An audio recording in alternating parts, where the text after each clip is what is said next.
Muhammad Mahdi bin Kamrul Zaman dari kelas 2 seri setia. Saya akan mempersembahkan projek sains pertama tingkatan 2. Tajuk projek ini ialah kemusnahan alam sekitar telah menyebabkan kepupusan biodiversiti dalam satu ekosistem.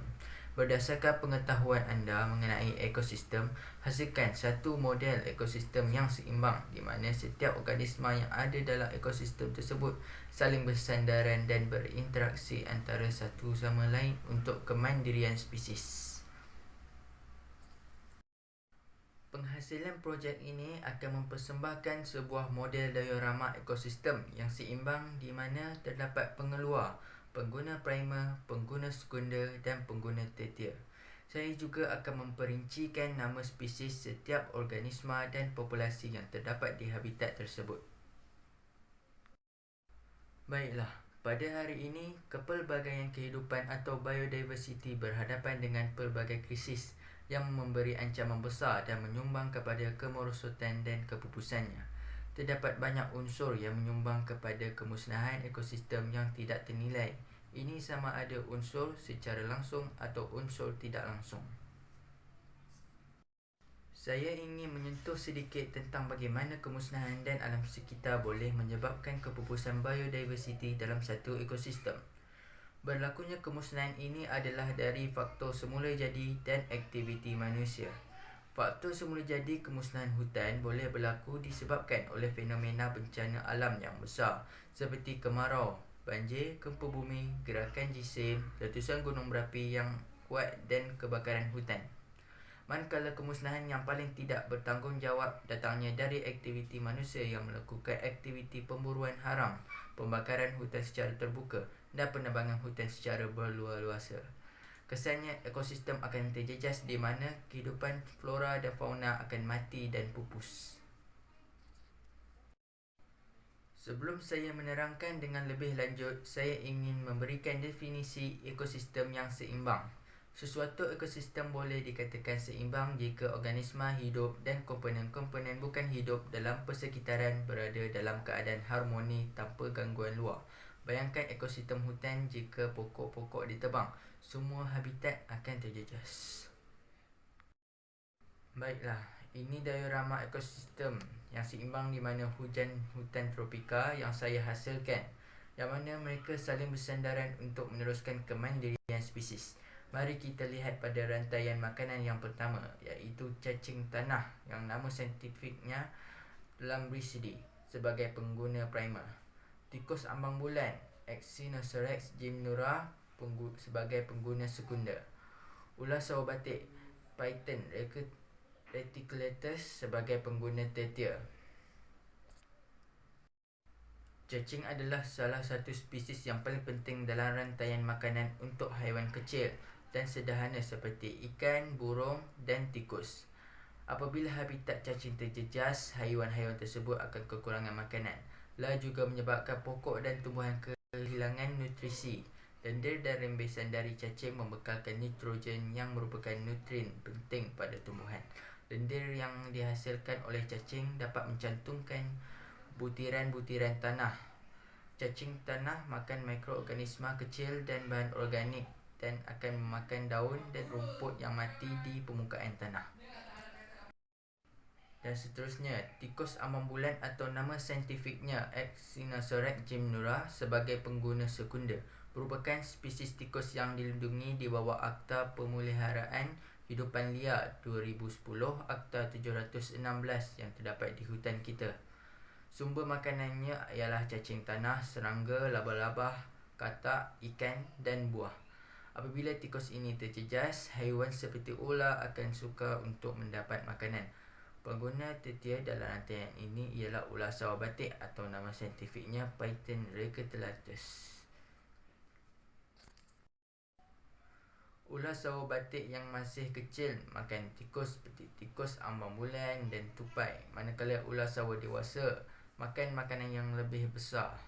Sumber dari Jabatan Perlindungan Hidupan Liar dan Taman Negara Perhilitan merekodkan jumlah ular sawo hanyalah sebanyak 42 ekor pada 2017. Ini menunjukkan penurunan dalam jumlah yang besar berbanding 74 ekor pada tahun 2012. Jumlah ular sawa yang direkodkan dari 2012 hingga 2017 adalah sebanyak 333 ekor. Jika pupusnya ular sawa batik akan menyebabkan peningkatan terhadap pengguna sekunder seperti tikus dan tupai dalam ekosistem hutan tersebut. Yang kedua ialah tupai muncung besar atau nama saintifiknya Tupaia glis sebagai pengguna primer. Tupaia glis adalah mamalia kecil dalam keluarga Trichotupaidae dan berasal dari Thailand, Malaysia dan Indonesia. Pengguna sekunder dalam rantaian ini ialah ular sawa batik iaitu Python reticulatus. Pengguna tertia dalam rantaian ini ialah helang mahkota dan nama saintifiknya Stepanoetus coronatus merupakan pengguna tertia.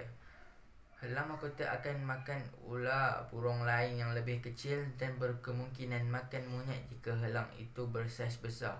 Pada tahun 2017, Perhilitan mencatatkan 16 ekor burung helang yang ada, menjadikan jumlah keseluruhan burung helang sebanyak 69 sejak tahun 2012 di negara Malaysia. Rantaian makanan yang ketiga ialah Malayan tapir dan nama saintifiknya Tapirus indicus sebagai pengguna primer. Buaya tembaga Crotalus porosus sebagai pengguna sekunder dan harimau Malaya Panthera tigris jacksoni sebagai pengguna tertia. Sumber makanan Malayan tapir ialah bunga, daun, buah, pala dan rambutan. Jumlah tapir yang direkodkan pada 2017 ialah sebanyak 43 ekor. Jumlah keseluruhan yang dicatatkan pada tahun 2012 hingga 2017 adalah sebanyak 176 ekor.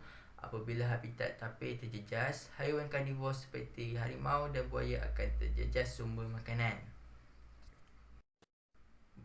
Dan seterusnya ialah buaya tembaga dengan nama saintifiknya Crotalus porosus merupakan pengguna sekunder. Buaya tersebut memakan mangsa yang sangat besar termasuk kerbau, babi hutan dan monyet. Jumlah beberapa spesies buaya yang dicatatkan sebanyak 99 ekor dari tahun 2012 hingga 2017. Apabila buaya menjadi kurang, bilangan ikan seperti Arapaima atau nama saintifiknya Arapaima gigas di hutan hujan Amazon contohnya turut berkurangan. Air kawasan habitat buaya berkurang zat di mana kencing dan tinja buaya dapat memberikan zat kepada tumbuhan. Maka populasi ikan turut berkurang ekoran terjejasnya tumbuhan di situ. Terbukti jumlah buaya di sebuah kawasan air berinteraksi dengan populasi ikan di sekitarnya. Dengan kepupusan buaya, tumbuhan dan ikan tidak dapat meneruskan kemandirian spesies. Pengguna tertia dalam rantaian ini ialah harimau Malaya Panthera tigris jacksoni. Sumber makanan harimau tersebut ialah buaya, babi hutan, rusa, beruang matahari, anak lembu dan gajah muda.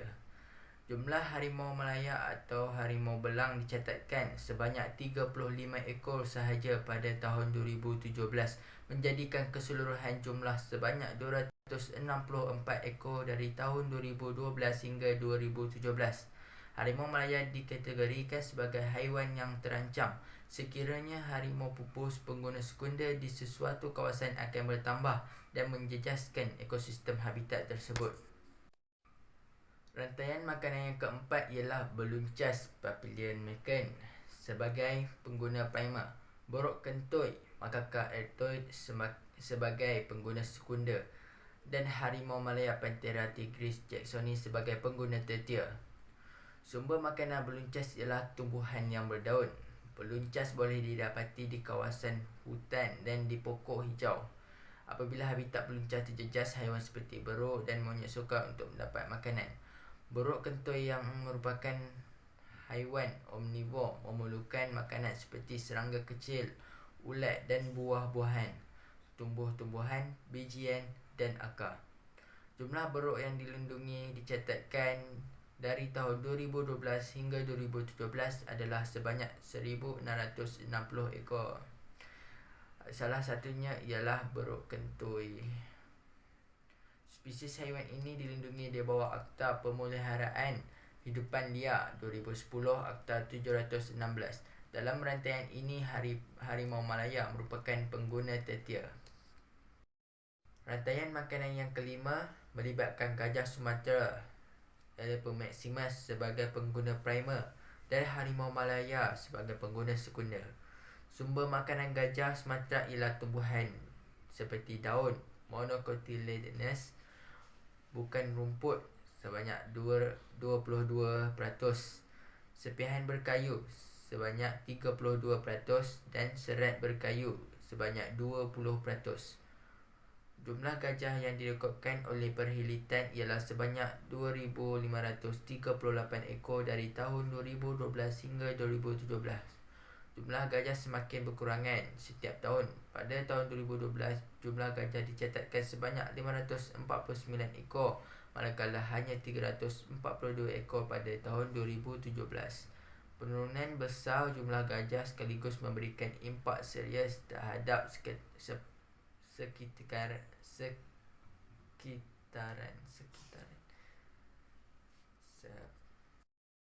Penurunan besar jumlah gajah sekaligus memberikan impak serius terhadap persekitaran kita. Menurut laman web One Green Planet, bilangan gajah dan jumlah pokok sangat berkaitan. Di hutan Asia, biji benih besar memerlukan haiwan herbivor gergasi seperti gajah untuk menyebarkan benih. Penyelidikan mengesan trend menyedihkan iaitu dalam kawasan gajah pupus. Sesetengah spesies pokok turut pupus kerana gajah spesies paling penting dalam membantu penyebaran banyak biji benih pokok dan tanaman dalam masa singkat. Dalam rantaian ini, pengguna tertier ialah Harimau Malaya, yang mana kepupusan haiwan ini sangat ketara akibat kegiatan pemburuan haram. Rantaian makanan yang seterusnya ialah badak sumbu Sumatera atau nama saintifiknya Dicerorhinus sumatrensis.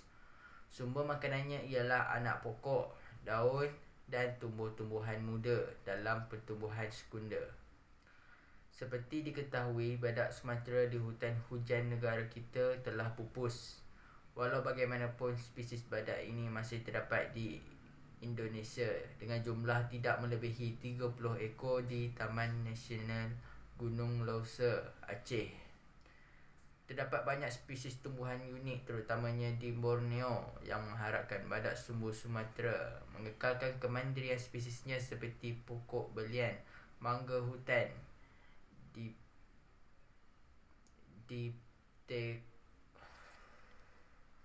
Dipterocarpa dan juga pokok palma. Kesemua pokok ini merupakan makanan utama badak sumbu Sumatera yang memerlukan 50 kg makanan setiap hari, dan secara tidak langsung haiwan ini menjadi ejen pembiakan untuk kesemua spesies tumbuhan berkenaan. Dengan kepupusan badak sumbu Sumatera, hutan belantara kurang keupayaan untuk memulihkan diri pada jangka masa panjang, terutamanya dengan keluasan hutan yang semakin berkurang akibat aktiviti pembangunan. Akibat daripada ketidakseimbangan ini, Harimau Malaya sebagai pengguna tertier juga turut terjejas.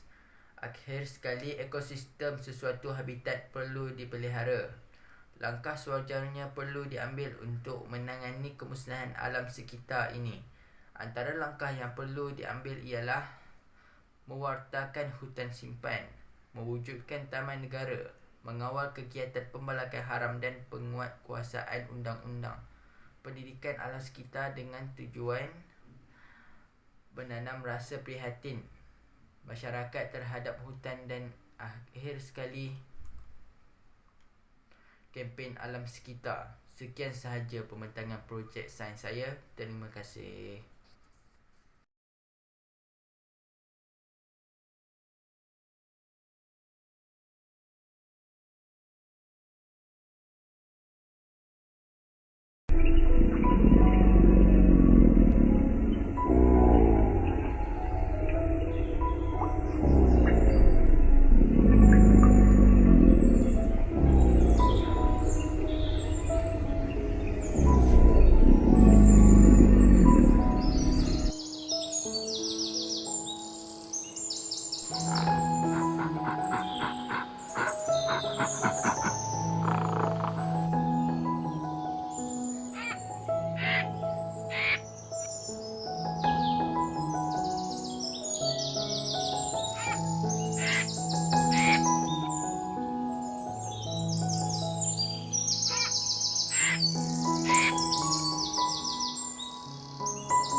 Cause I'm in the stars tonight.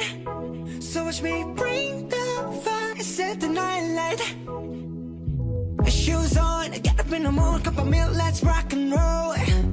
Kink out, kick the drum, rolling on like a rolling stone.